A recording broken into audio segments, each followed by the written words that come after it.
প্রিয় ছাত্রছাত্রী, আজকে আমরা আলোচনা করব দ্বাদশ শ্রেণীর দর্শন। এই দর্শন বিষয়ের ক্লাসগুলো শেষ হয়ে গেলেও অনেক ছাত্রছাত্রী আমাকে অনুরোধ করেছে যে এমসিকিউ এসিকিউ নিয়ে যদি আমি ক্লাস দিই তাহলে অনেকে উপকৃত হবে।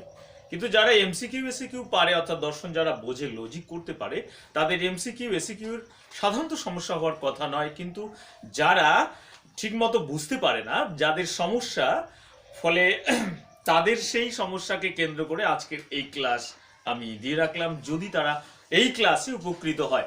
আমি এই দর্শনের যে ছোট প্রশ্নগুলি আছে এমসিকিউ এসিকিউ সবগুলো আলোচনা রাখবো ধীরে ধীরে, অর্থাৎ সপ্তাহে এখন আমি অন্তত পক্ষে দুটি ক্লাস দেওয়ার চেষ্টা করব, কারণ এতদিন পর্যন্ত আমার শরীর খুব অসুস্থ ছিল এবং আমার গলার সমস্যা এবং কানের সমস্যা ছিল, যার কারণে আমি অসুস্থ ছিলাম এতদিন যাবৎ। ফলে আমি তোমাদের কোনো অনুরোধ রাখতে পারিনি। তো এখন আমি চেষ্টা করব সেই অনুরোধ রাখার জন্য। তো দেখো, আজকে আমরা এই ছোট প্রশ্ন আলোচনা করার আগে আমি আগের ক্লাসে যে অনেকে আমাকে কমেন্ট করেছে যে স্যার তিনটা জায়গায় আমার ভুল ছিল, সেই ভুলগুলো আগে দেখে নেই, তারপরে আমরা আজকের এই ক্লাসটা শুরু করব। দেখো, আমার একটি ভিডিওর শিরোনামটি ছিল এরকম যে সত্য সারণীর অঙ্ক ও বৈধতা বিচার। এই অঙ্ক এবং বৈধতা বিচারের ক্ষেত্রে একটি ভুল ছিল, সেই ভুলটি আমি প্রথমে 1 নম্বরে লিখেছি এবং এইটা এখানে করে দেবো তার সমাধানটি। দ্বিতীয় প্রশ্ন ছিল আরেকটি টাইটেল, সেটা হচ্ছে সত্য সারণীর জটিল প্রশ্নের উত্তরে ভিন্ন পদ্ধতিতে আলোচনা। এই শিরোনামে আরেকটি প্রশ্ন ছিল, সেখানে একটি ভুল অ্যান্সার দিয়ে দেওয়া হয়েছে বা আমি দিয়েছি, সেই উত্তরটাও ভুল হয়েছে। পরে আরেকটি ভিডিওতে, অর্থাৎ প্রশ্নের নমুনা ও তার সমাধান, এখানেও একটি ভুল রয়েছে। ফলে এই তিনটি ভুল আগে আমি সমাধান করে দেই, তারপরে আমি এই প্রশ্নগুলোতে যাব। তো দেখো, আমাদের এই 3 নম্বর ভুল ছিল প্রশ্নের নমুনা ও তার সমাধানে, এই শিরোনামে একটি ভুল ছিল। ভুলটি ছিল এরকম, সকল দার্শনিক হয় কবি, এটার ভেন চিত্র করতে বলেছিল। এটার ভেন চিত্র, সকল দার্শনিক হয় কবি, তাহলে আমরা এটাকে এ বচন করব। এ বচনের বুলিয় রূপ হবে এরকম, SP bar is equal two 0। কিন্তু এখানে এই বারটি দেওয়া হয়নি, আগের ক্লাসটিতে এই বারটি দেওয়া হয়নি, সেটাই ছিল আমার ভুল। এবারে দেখো, তাহলে এইটার চিত্র এরকম হবে, এসপি, যেহেতু পি এর বার দেওয়া আছে, ফলে পিটাকে চিত্রিত করব না, এস কে চিত্রিত করব। এবারে এই এস অংশটাকে চিত্রিত করব। তো এই হচ্ছে আমার এই 3 নম্বর প্রশ্নের যে নমুনা তার সমাধান। এই ভেনচিত্রের যে ভুলটি ছিল তার সমাধান হচ্ছে এটি, সকল দার্শনিক হয় কবি, এখানে এ বচন SP bar is equal two 0, এই জন্য এটাকে আমরা এই ভেনচিত্র এভাবে করলাম। এবারে দ্বিতীয় প্রশ্ন ছিল এরকম, আরেকটি টাইটেল ছিল, টাইটেলটি ছিল এরকম, সত্য সারণীর জটিল প্রশ্নের উত্তরে ভিন্ন পদ্ধতিতে আলোচনা। সত্য সারণীর জটিল প্রশ্নের উত্তরে ভিন্ন পদ্ধতিতে আলোচনা, এই টাইটেলে অর্থাৎ এই শিরোনামে একটি ভুল ছিল। ভুলটি ছিল এরকম, প্রশ্নটি হচ্ছে এরকম যে বৈকল্পিক বচনের নিষেধক বচন কি হবে। ওখানে আসলে একটি ভুল অ্যান্সার করে দেওয়া হয়েছে। এটি বৈকল্পিক বচনের নিষেধক বচন কি হবে আমি এখানে দেখাচ্ছি। দেখো, উত্তরটি হবে এরকম, এটি বৈকল্পিক বচনের নিষেধক বচন হলো একটি বৈকল্পিক নিষেধক বচন। কি করে দেখো, বৈকল্পিক বচন পি ভেল কিউ, এটা হচ্ছে বৈকল্পিক বচন, কারণ অথবা, নতুবা, হয়তোবা এগুলো দ্বারা ভেল চিহ্ন প্রকাশ করা হয়, আর অথবা যে বাক্যের মধ্যে বা যে বচনের মধ্যে থাকে তাকে আমরা বলি বৈকল্পিক বচন। তো এখন এই বৈকল্পিক বচন প্রশ্নটি রেখেছে এরকম করে, বৈকল্পিক বচনের নিষেধক বচন কি। তাহলে এটা যদি বৈকল্পিক বচন হয়, এর নিষেধক বচন হচ্ছে নট, তার মানে তার সামনে নট দিলেই এটি হয়ে যাচ্ছে বৈকল্পিক বচনের নিষেধক বচন। তো আমরা উত্তরটি কি করে লিখবো, উত্তরটি লিখবো এরকম করে যে বৈকল্পিক বচনের নিষেধক বচন কি, বৈকল্পিক বচনের নিষেধক বচন হলো নিষেধক বৈকল্পিক বচন। বোঝা গেল কি ব্যাপারটাকে? এইটার উত্তর এরকম করে করতে হবে। তো আরেকটি ভুল ছিল এইরকম, এটির বৈধতা বিচার করতে গিয়ে এই নটের কাজটি করা হয়নি, ভুল ক্রমে অসাবধানবশত এই নটের কাজটি করা হয়নি। তো দেখো, আমি এটাকে আবার করে দিচ্ছি, তোমরা অনেকেই সমাধান করে নিয়েছো এবং আমাকে কমেন্ট করেছো, তবুও আমাকে করতে হবে। দেখো, এখানে এম আর এন দুটি আমাদের গ্রাহক সংখ্যা, দুটি গ্রাহক সংখ্যা থাকলে সত্য সারণীর সংখ্যা হচ্ছে 4। এখানে পি কিউ না ধরে আমরা এম ধরে করব, এখানে এম এখানে এন, দুটো টি দুটো এফ, একটা টি একটা এফ, একটা টি একটা এফ। এবারে আমরা ডাকটা লিখি এম ভেল এন নট নট এন, এখানে কমা আছে, তারপরে এম দেওয়া আছে, তারপরে সুতরাং চিহ্ন দেওয়া আছে, তারপরে not n dot not n. ডাকটি ছিল এই রকম।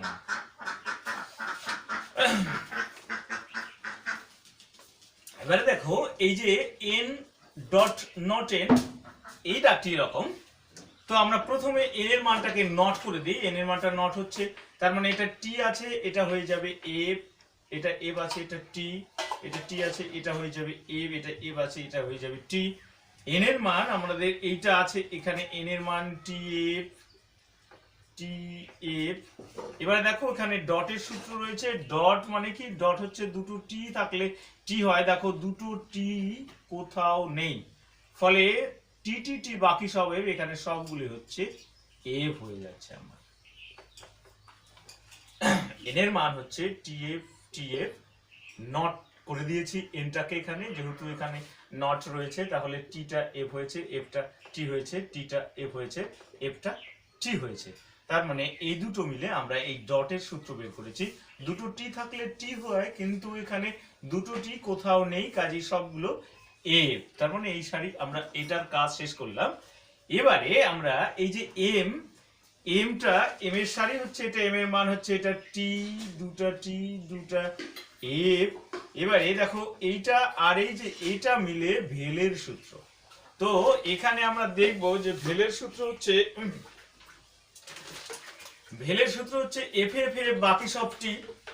তার মানে এফ এফ এফ দুটো এফ দরকার আমার, এই সারি আর এই সারি দুটো এফ দরকার, দুটো এফ দরকার। এই যে দেখো এই সারি আর এই সারি দুটো এফ আছে, এফ এফ এফ, এটা এফ হয়ে গেল, এটাও এফ আছে, এটাও তাহলে এফ হয়ে যাবে, এফ এফ এফ বাকি সব টি। এখানে যেহেতু দুটো এফ নাই এই জন্য এগুলো টি হয়ে যাবে। তার মানে আমাদের এই সারিটা বেঁচে থাকলো এখন। এবারে আমরা এম এর মান, এখানে এম বলছে যুক্তিবাক্য এম, এম এর মান হচ্ছে দুটো টি দুটো এফ, এখানে বসিয়ে দিলাম এই যে এম এর মানটা, এখানে দুটো টি দুটো এফ। এবারে দেখো এই যে নট না N not n dot not N, এটা আমরা এখানে করে রেখেছি, এইটার মান হচ্ছে এই যে এই সারিটা, ফলে এখানে নতুন করে করার বিষয় নেই, আমরা এটাই এই মানটাই এখানে বসিয়ে দেব, তাহলে আমরা এটার মান পেয়ে যাব। এটা হচ্ছে এফ, এটা হচ্ছে এফ, এটা হচ্ছে এফ, এটা হচ্ছে এফ, অর্থাৎ সবগুলো সারিতে এফ হয়ে গেছে। এবারে যেহেতু এই যে নট রয়েছে তাহলে এইটার নটের কাজটা আমাদের করতে হবে, এখানে সবগুলোই টি হয়ে যাবে, এখানে সবগুলোই টি হয়ে যাবে। তাহলে আমাদের সিদ্ধান্ত হচ্ছে এই বাক্যটা, আর আমাদের যুক্তি বাক্য হচ্ছে এই একটা যুক্তি বাক্য, এটা 1 নম্বর যুক্তি বাক্য, এইটা হচ্ছে 2 নম্বর যুক্তি বাক্য। তো বৈধতা বিচারের ক্ষেত্রে আমাদের এই দুটি সারিতে দেখতে হবে যে দুটি সারিতে টি রয়েছে এমন সারি কাউন্টিং করব আমরা, এমন সারি দেখব বৈধতা বিচারের ক্ষেত্রে। তাহলে এই সারিতে টি রয়েছে, এই সারিতে টি রয়েছে, এখানে টি রয়েছে, এটাতে টি রয়েছে, এটাতে টি রয়েছে, অর্থাৎ এই দুটো সারি আমরা দেখব। এটাতে এফ, এটাতে এফ, এই সারি দেখবো না আমরা, এটাও আর দেখবো না। অর্থাৎ এই দুটি সারিতে টি রয়েছে, যার ফলে এই দুটি সারিতে টি থাকার ফলে এখানে সিদ্ধান্তেও টি রয়েছে, এখানে দুটি সারিতে টি থাকার ফলে এখানেও সিদ্ধান্তে টি রয়েছে, কাজেই এটি হয়ে যাচ্ছে বৈধ।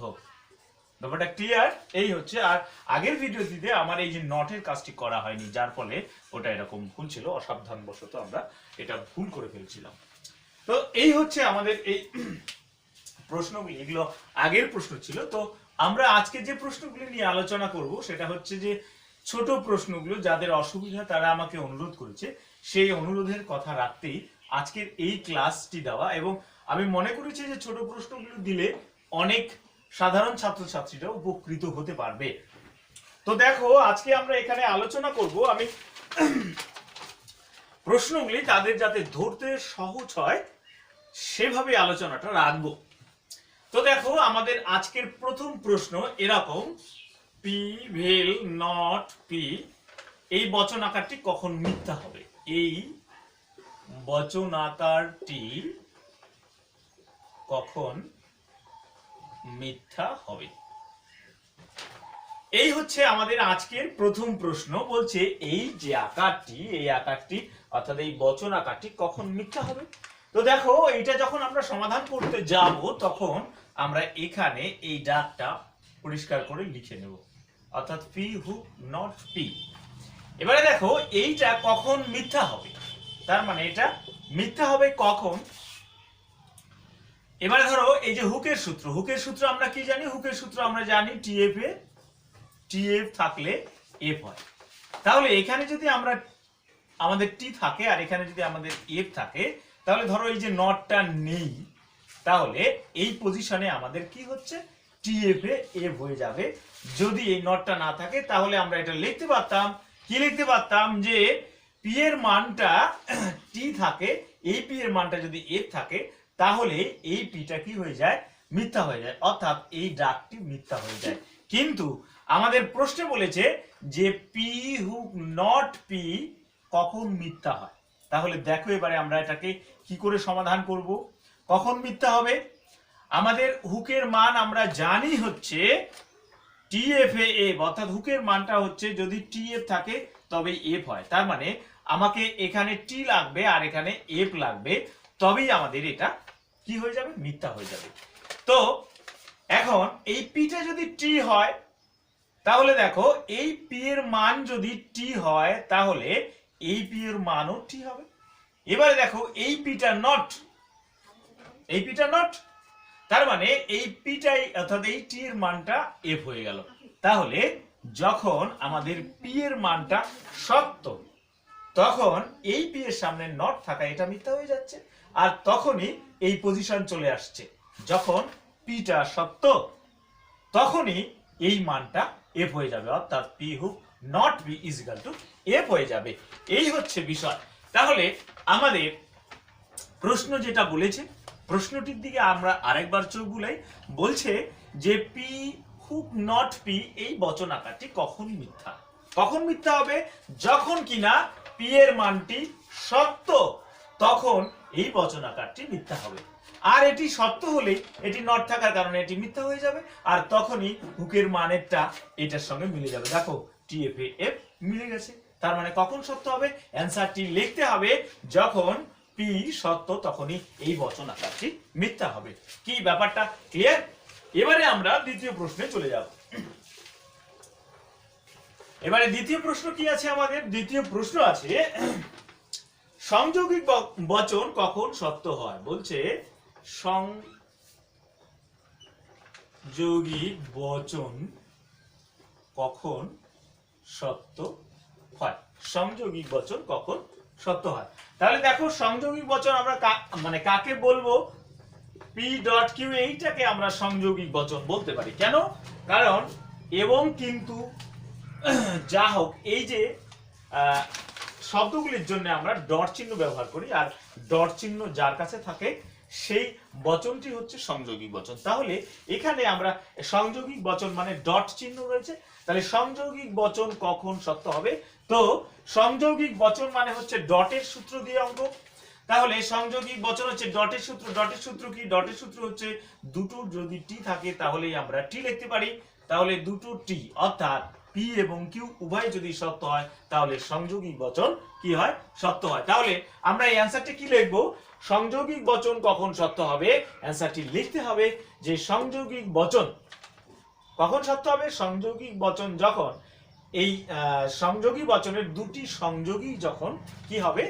সত্য হবে। অর্থাৎ এটাকে একটি সংযোগী বলবো আমরা, এটাকে আরেকটা সংযোগী বচন বলবো।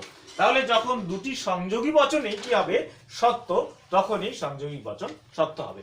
অর্থাৎ যখন দুটি সংযোগী বচনে দুটি সংযোগী সত্য হয় তখনই বচনটি সত্য হয়ে যায়।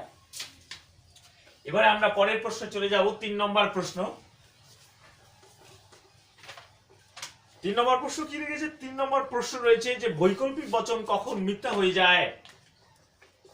বৈকল্পিক বচন কখন মিথ্যা হয়ে যায়। এইটা হচ্ছে আমাদের পরের প্রশ্ন, বৈকল্পিক বচন কখন মিথ্যা হয়ে যায়। ধরো বৈকল্পিক বচন আমরা কি ভেলের সূত্র জানি, বৈকল্পিক বচন মানে হচ্ছে ভেল। এবারে ভেল কখন মানে এইটা কখন মিথ্যা হয়ে যাবে, যখন দুটি এফ থাকবে তখন বৈকল্পিক বচন মিথ্যা হয়ে যাবে। এই ভেল মানে হচ্ছে অথবা, অথবা মানে হচ্ছে বৈকল্পিক বচন। তাহলে আমরা এই কথা বলতে পারি যে বৈকল্পিক বচন কখন মিথ্যা হয়ে যাবে, যখন বৈকল্পিক বচনের দুটি বিকল্প মিথ্যা। যখন বৈকল্পিক বচনের দুটি বিকল্প মিথ্যা তখন বৈকল্পিক বচন মিথ্যা হয়ে যাবে। তাহলে আমরা পরের প্রশ্নে চলে যাই। পরের প্রশ্ন কি, পরের প্রশ্ন হচ্ছে এটি মিশ্র বৈকল্পিক ন্যায় অবৈধ হলে কি দোষ ঘটে। প্রশ্নটা হচ্ছে একটি মিশ্র বৈকল্পিক ন্যায় অবৈধ হলে কি দোষ ঘটে। প্রশ্নটা হচ্ছে এটি মিশ্র বৈকল্পিক ন্যায় অবৈধ হলে কি দোষ ঘটে। একটি মিশ্র বৈকল্পিক ন্যায় অবৈধ হলে কি দোষ ঘটে। এখানে দেখো মিশ্র বৈকল্পিক ন্যায় বলতে বৈকল্পিক ন্যায়ের একটি দোষ আছে, সেটা হচ্ছে বিকল্প পরিগ্রহণ দোষ বা বিকল্প স্বীকারজনিত দোষ। এখানে আর বলার কিছু নেই, তাই আমরা এখানে লিখব যে বৈকল্পিক স্বীকার দোষ লিখতে পারি আমরা, বা বিকল্প স্বীকার দোষ এখানে লিখব, বিকল্প স্বীকার দোষ অথবা বিকল্প পরিগ্রহণ দোষ, অথবা বিকল্প পরিগ্রহণ দোষ, যে কোনো একটা লিখলেই হয়ে যাবে পরিগ্রহণ দোষ। তাহলে আমরা এই যে পরের প্রশ্নটা এরকম লিখলাম যে একটি মিশ্র বৈকল্পিক ন্যায় অবৈধ হলে কি হয়, বিকল্প স্বীকার দোষ অথবা বিকল্প পরিগ্রহণ দোষ ঘটে। এটি মিশ্র বৈকল্পিক ন্যায় যখন অবৈধ হয়ে যায় তখন কি হয়, একটি বিকল্প পরিগ্রহণ দোষ ঘটে। বিসংবাদী বিকল্প বচনের একটি দৃষ্টান্ত দাও। বলছে বিসংবাদী বৈকল্পিক বচনের একটি দৃষ্টান্ত।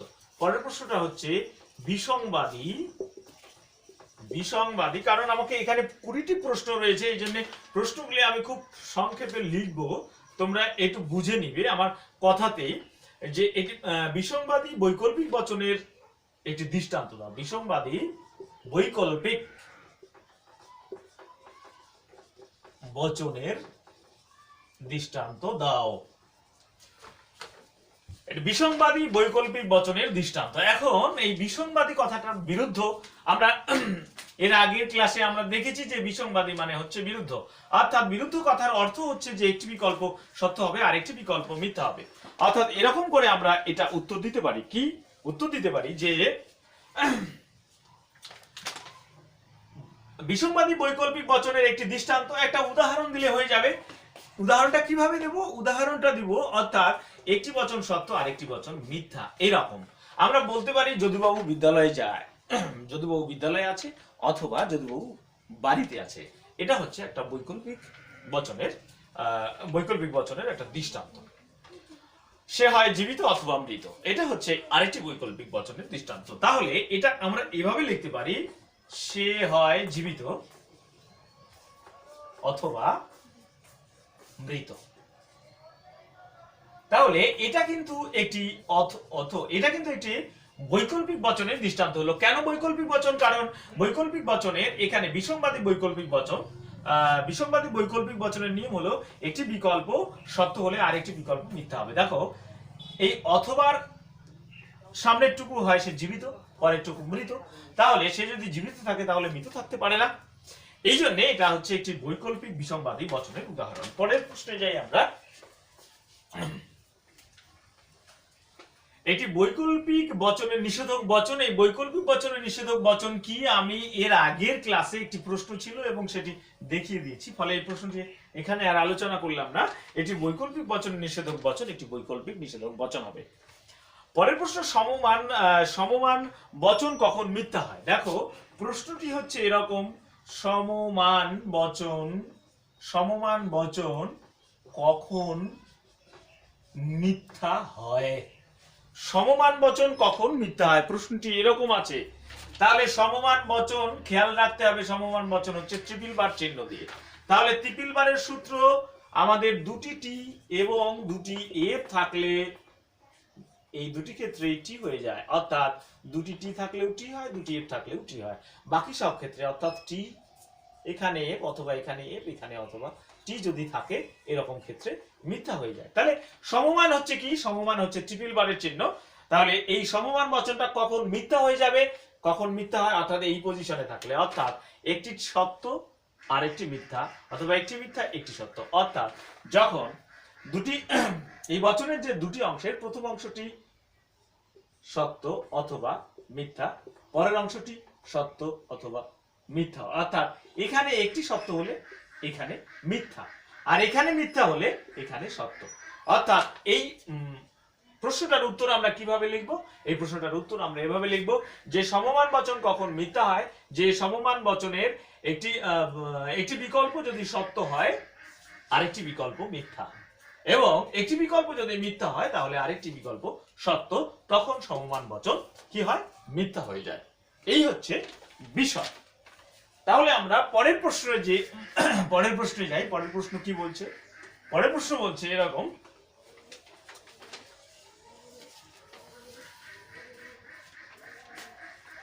শত সত্য বচনাকার কাকে বলে? এখানে প্রশ্নটি এরকম, শত সত্য বচনাকার কাকে বলে?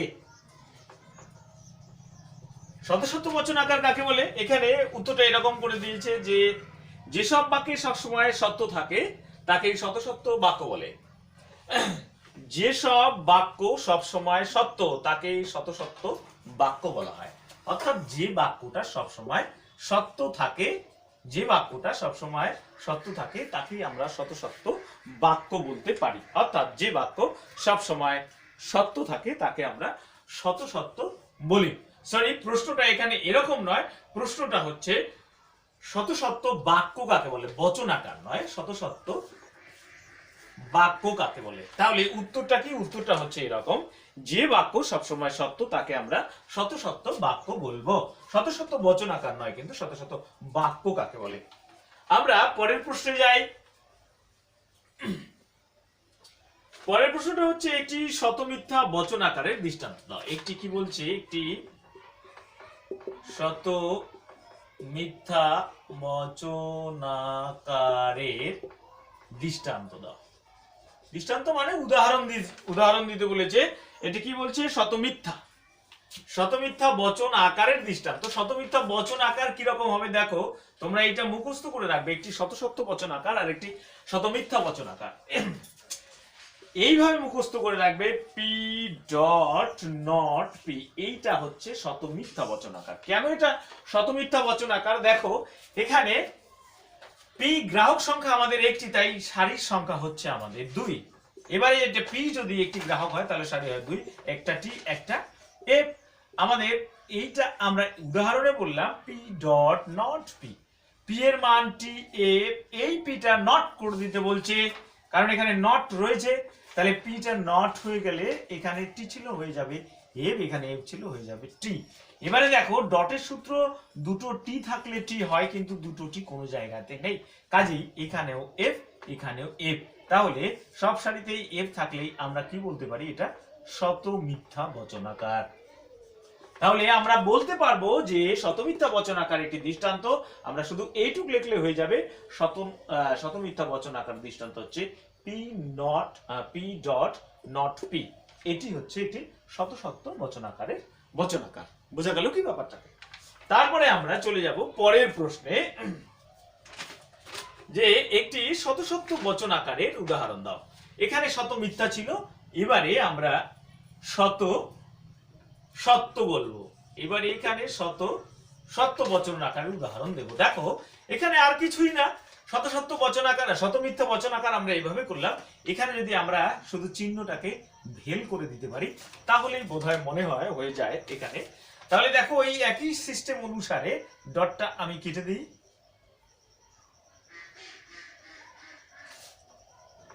তাহলে পি ভেল নট পি, এটা শত সত্য বচন আকার হয়ে যায়।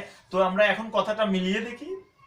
পি এর মান টিএফ টিএফ লিখেছি, পি এর মান টিএফ লিখেছি, এই পিটা নট হয়ে যাবে, তার মানে এটা হয়ে যাচ্ছে টি, এটা হয়ে যাচ্ছে এফ, এটা হয়ে যাচ্ছে এফ, এটা হয়ে যাচ্ছে টি। এখন দেখো ভেলের সূত্র, ভেলের সূত্র কি? ভেলের সূত্র হচ্ছে দুটো এফ যদি থাকে তাহলেই আমরা এফ লিখতে পারি। তাহলে দেখো এখানে দুটো এফ কোথাও নাই, তার মানে এখানেও নেই এখানেও নেই, তার মানে এটা টি আর এটা টি, তার মানে দুটোই সত্য, এখানে সব সারিতে সত্য আছে, তাই এই জন্য এটা হচ্ছে শত সত্য বচনাকার। তাই আমরা এখানে লিখতে পারি শত সত্য বচনাকারের দৃষ্টান্ত কি রকম? পি ভেল নট পি, এখানে ডট দিলেই হচ্ছে শত মিথ্যা, এখানে ভেল দিলেই হচ্ছে শত সত্য বচনাকার। এই ছিল এই প্রশ্ন। পরের প্রশ্ন আমরা যাব। পরের প্রশ্ন কি? পরের প্রশ্ন বলছে এরকম, ফল স্তম্ভ কাকে বলে? পরের প্রশ্নটা বলছি ফল স্তম্ভ কাকে বলে। এখন ফল স্তম্ভ কাকে বলে?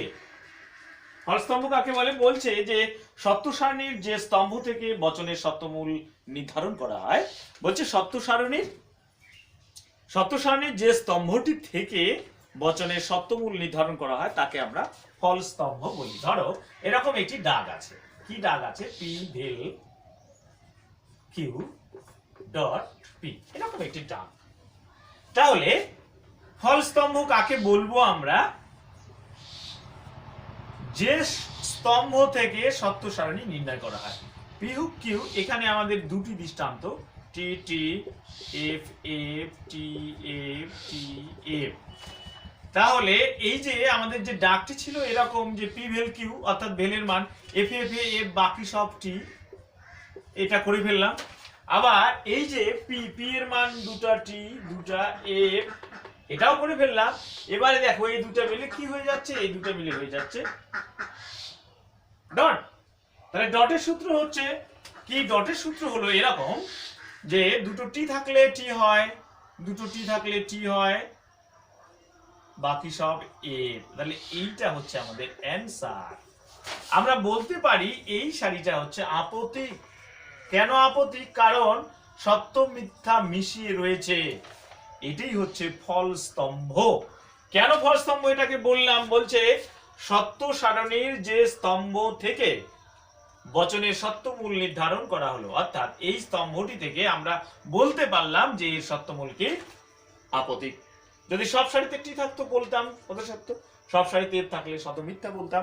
কাজেই এখানে কি হলো?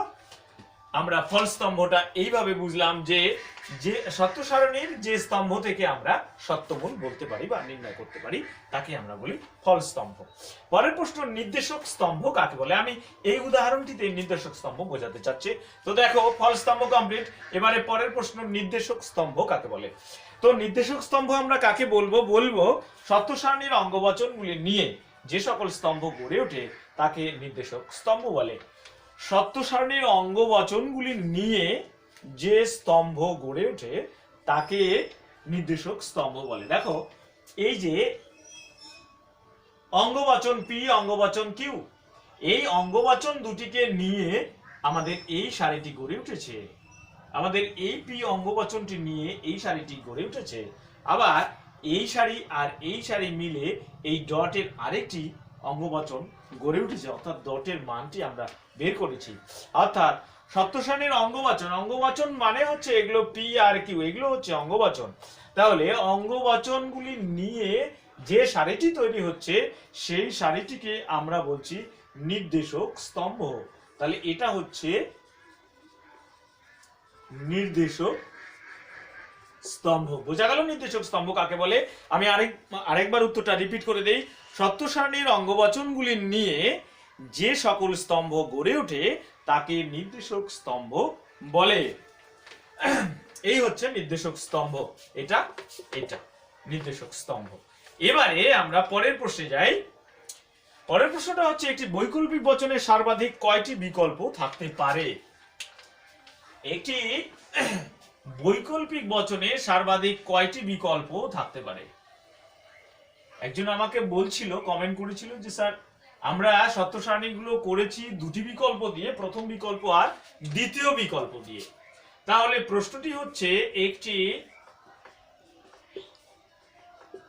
বৈকল্পিক বচনে সর্বাধিক কয়টি বিকল্প থাকতে পারে? সর্বাধিক কয়টি বিকল্প থাকতে পারে। প্রশ্নটি এরকম, এটি বৈকল্পিক বচনে সর্বাধিক কয়টি বিকল্প থাকতে পারে? তো আমরা বৈকল্পিক বচনে দেখেছি পি ভেল কিউ, এখানে দুটি বিকল্প, তাই বলে সর্বাধিক বিকল্প থাকতে পারে দুটি? না, ব্যাপারটা এরকম নয়। এটি বৈকল্পিক বচনে দুইয়ের অধিক বা বহু বিকল্প থাকতে পারে। উত্তরটা হচ্ছে এরকম। ধরো যেমন এখানে একটি যদি আমি উদাহরণ লিখি যে কৌশিক আমাকে বলেছে যে সে বাংলা অথবা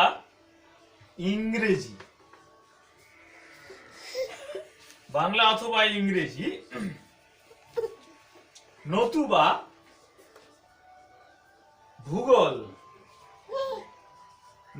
ভূগোল কিংবা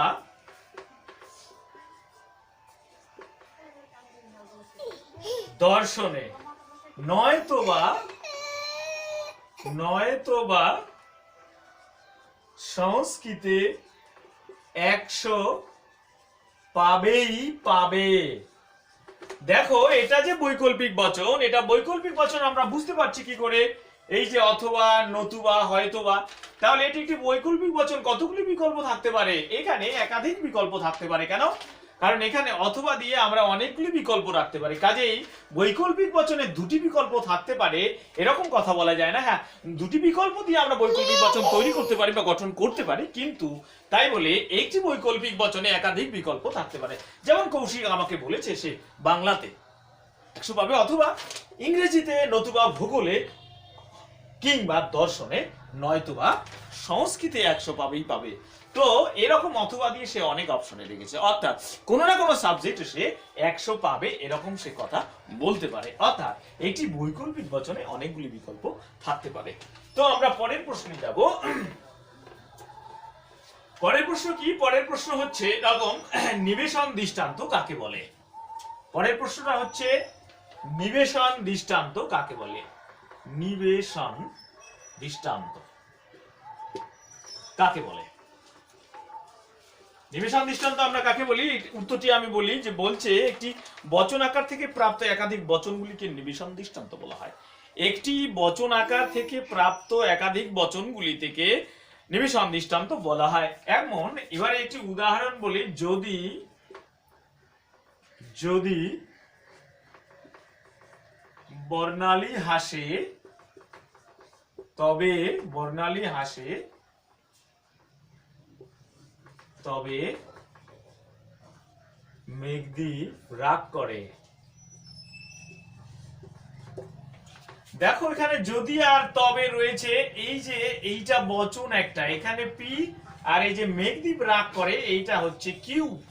তাহলে প্রশ্নটি কি বলছে? নিবেশন দৃষ্টান্ত কাকে বলে? বলছে একটি বচন আকারে, বচন আকার বলতে দেখো এটা একটা বচন, সেই আকারে পি দেওয়া হয়েছে, এটা বচন আকার।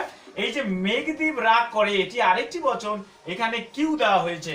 তাহলে দেখো এটা পি আর এটা হচ্ছে কিউ, এটা কিন্তু বচন।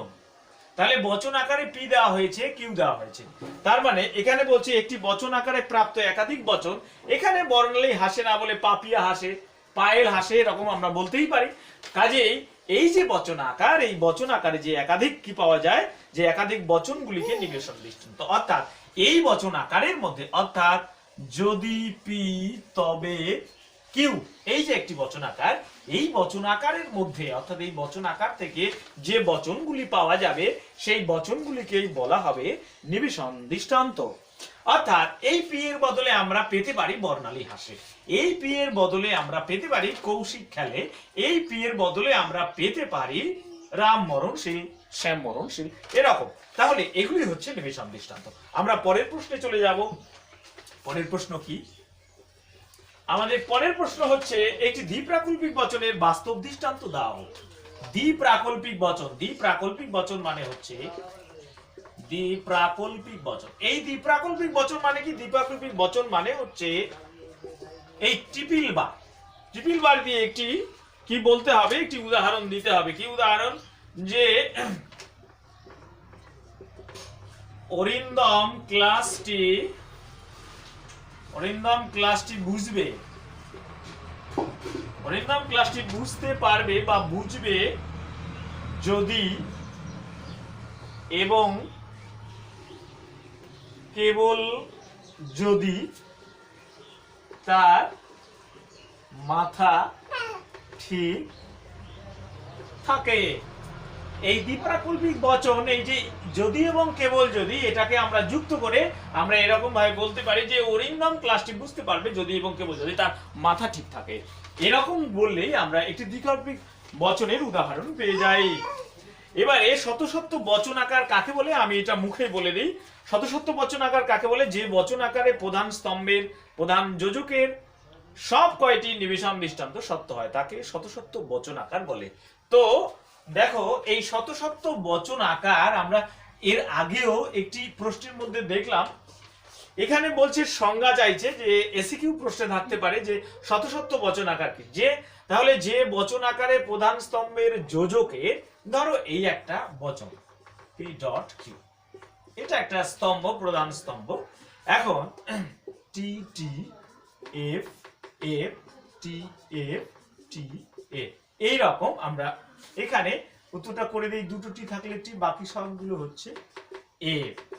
তাহলে এবারে দেখো, যে বচন আকারের মধ্যে প্রধান স্তম্ভের যোজকের, তাহলে এটা ধরো একটা প্রধান স্তম্ভ, এই প্রধান স্তম্ভ যোজক, যোজক বলতে কোনগুলোকে আমরা বুঝি, এই যে এইটা হচ্ছে যোজক। তাহলে যোজকের সব কয়টি সারির সত্য হয়, অর্থাৎ যদি এই যে যোজকটা আছে, এই যে ডট চিহ্নটা আছে, এটাকে যোজক বলা হয়।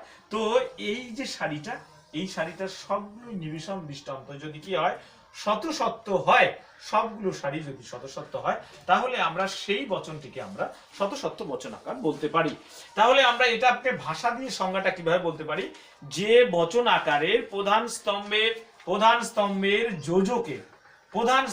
যোজকের সবগুলো দৃষ্টান্ত কি হয়, সবগুলো দৃষ্টান্ত সত্য হয়, তাকে আমরা শতসত্য বচন আকার বলি। পরের প্রশ্ন হচ্ছে পরিপূরক শ্রেণী কাকে বলে? পরিপূরক শ্রেণী হচ্ছে মূল শ্রেণীর বিরুদ্ধ শ্রেণীকে আমরা পরিপূরক শ্রেণী বলি। শূন্য শ্রেণী কাকে বলি? আমরা মানে এই প্রশ্নটি এর আগের ক্লাসে আমরা বলেছি। শূন্য শ্রেণী বা নিশূন্য বচন কাকে বলে? নিশূন্য বচন বলতে আমরা কি বুঝি? দেখো, যে বচনের উভয় পদ দ্বারা কমপক্ষে একজন ব্যক্তি বা বস্তুর অস্তিত্ব বোঝায়, যে বচনের উভয় পদ দ্বারা কমপক্ষে একজন ব্যক্তি বা বস্তুর অস্তিত্ব বোঝায়, তাকে আমরা নিশূন্য শ্রেণী বচন বলতে পারি। নিশূন্য শ্রেণী বচন বলতে পারি। তো আমাদের শেষ সমস্যা, দেখো এই সমস্যা খুবই একটু ক্রিটিক্যাল সমস্যাটা, তোমাদের এই সমস্যাটা একটু বুঝতে হবে। এটাই আমার লাস্ট সমস্যা। দেখো, এখানে একটি প্রশ্নে এরকম বলা হয়েছে, এস শ্রেণীর অন্তত একজন সদস্য আছে যিনি পি শ্রেণীর সদস্য,